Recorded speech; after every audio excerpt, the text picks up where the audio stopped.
El amigo. Cuando un amigo se va, se fue parte de tu camino, se queda el corazón constreñido sin saber hacia dónde remar. Cuando un amigo se va, lo suple otro corazón amigo que te ofrece su pecho aguerrido donde descargar tanta adversidad. Pero es verdad que al amigo no se olvida, son cariños de amigo que ninguno es igual. Y en tu interior lo recuerdas con alivio, el corazón quedó expandido en el abrazo de ese otro amigo.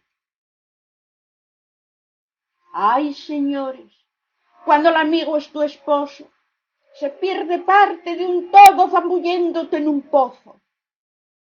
Las tinieblas te agarran el alma, deambulas como ave letargada, perdida en tormenta de invierno, sin encontrar el camino a casa. Se te vuelve todo perezoso, el tiempo se duplica sin decoro, esperando la vuelta del trabajo del que en tus entrañas llevas grabado. Errante miras al cielo, noche de luna, y pierdes la cordura. Le hablas al lucero que más brilla, viendo en él el alma por quien suspira. Te pasas las noches en vela, soñando quimeras en recuerdos y esperas, y sigues soñando que está a tu lado, notas su aliento, oyes sus pasos, un beso fugaz, una mano, un te quiero somnoliento, un revuelo de sábanas al viento y un abrazo de tigre hambriento.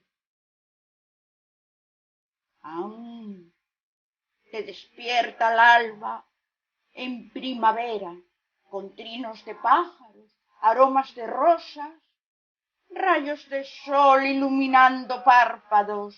Ahí te das cuenta del engaño.